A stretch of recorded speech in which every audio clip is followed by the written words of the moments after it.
Greetings, friends, old and new. I received an email from the organizers of this campaign to do a video on why I'm vegan, how I became vegan, and what my vegan story is. And I thought it was a great idea to join in because I think humans relate well to oral histories and storytelling and sharing our life's experiences. Um, so here I am, and I'm in the greenhouse where I do research with my lab, and our lab does plant ecophysiology research. I'm a novice researcher, but up and coming. And as you can see, we have chambers back here, and actually in the chambers it's elevated CO2 environments, and we are studying plant physiology responses to rapidly changing environments, and seeing that we'll be able to ensure human food production in the rapidly changing environments that people are experiencing around the globe. The other aspect that we like to study and that we're involved with is the creation of biofertilizers through plant microbe interactions. And really the lab's mission is to create food production that departs from dependency on chemical fertilizers and produces more ecologically savvy crop production. So I wanted to start here, and I know that the lights are pretty loud, so I'll probably finish this video elsewhere, but I wanted to show this because this is a large part of the reason why I'm vegan and why I choose to remain vegan. But let me give you a little backstory about how I got here. So there's a little more backstory in the years in between to where I've gotten to where I'm at now, but in the name of time, I just really want to talk about my focus as a scientist and becoming a scientist and how I got to where I'm at and why I'm so passionate about it. I originally started my biology education as human physiology and human evolution, and you know, more and more as I started studying what was afflicting humans, it became very clear to me that most of the health problems we see in our world are because humans are not eating a diet that is ideal for our biological design, and our, as apes, junk food and heavy meat diets, that's not what our physiology is designed for. Physiology is designed for lots of plants, lots of fruit, lots of greens, lots of tubers, and when we eat against our design, we might do okay for a while, normally when we're younger, but then as we start to age, people get very sick because their bodies can't keep up with the maintenance and the toxicity of it. So I started looking more into like food production and food production systems, and really thought that the best way that I could help the most people is by helping create sustainable food production systems and sustainable agriculture systems that support human health.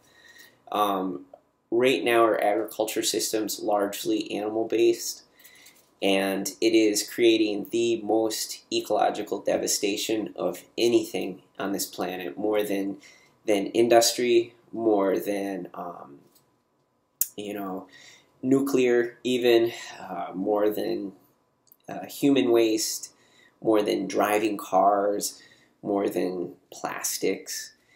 Animal husbandry is the largest and most devastating contributor to environmental issues, from air quality, water quality, soil quality, and human health quality. And at the same time, we're taking all of that and then we're reducing the amount of biodiversity because we're cutting out ecosystems to raise more animals, or the byproducts of the livestock industry is devastating ecological systems and wiping them out.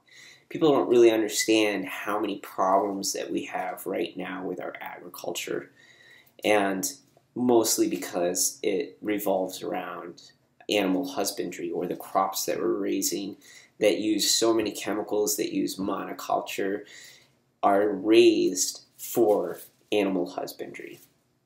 So the more I learn about human health, human physiology, or lack of human health, and how that relates to our food production systems, and how that relates to the ecosystems, there's this intricate web of life. You know, that's the cliche saying, web of life. And if humans aren't healthy, then there's a lot of other stuff that also isn't healthy, and we radiate out and we impact everything around us.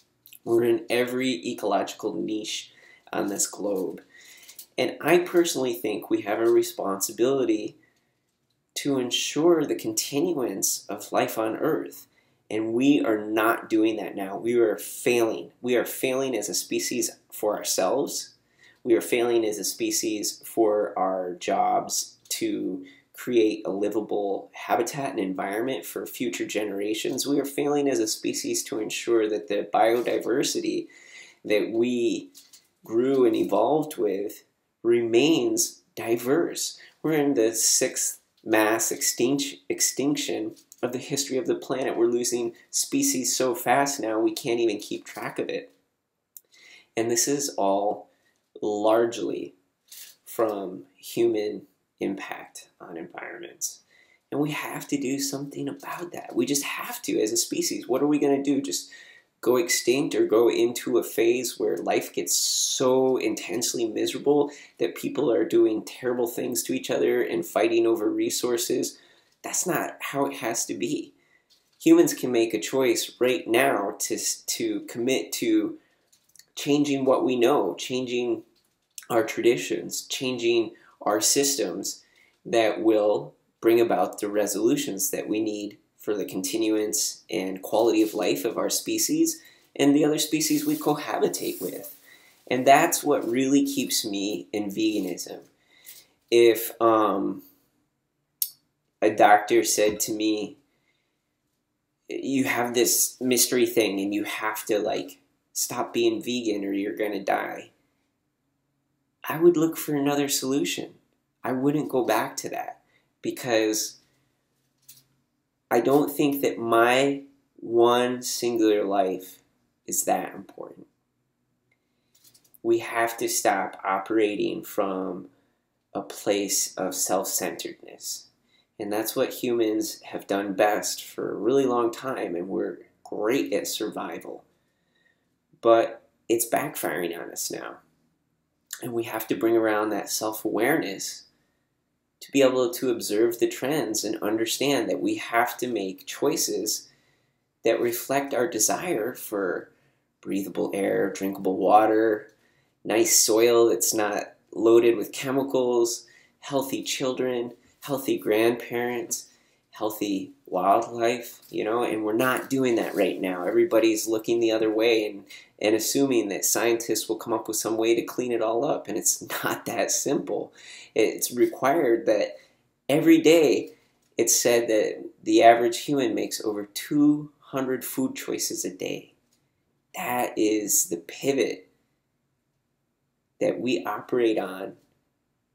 That is the choice that we have control over, and the choice that will make the most difference, and the choice that will make the most impact. And I could go on for a long time about this, and I have a lot of information about it. If you look at other videos on my channel, you'll see. But we have a responsibility as a human species, and choosing a plant-based or vegan diet is the right choice for this time and era that is going to create the results that we're looking for and the changes that we need for the future that we want. The path that we're on right now as a species will end in no good. We have to make changes now, and that is why I remain vegan. Think about giving a vegan and plant-based diet a chance. There's a lot of resources. There's a lot of yummy food. It's really easy now. The pioneers have done the work. It's easy now. You're going to feel great if you do it. You're going to lose weight. You're going to have more energy. The inflammation in your body's going to go down. You're going to feel better in your joints.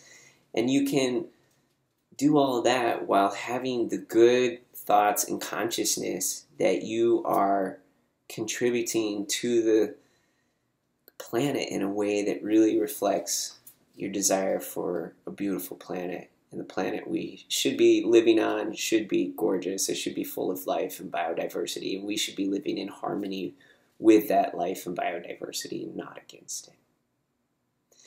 I hope you're all well.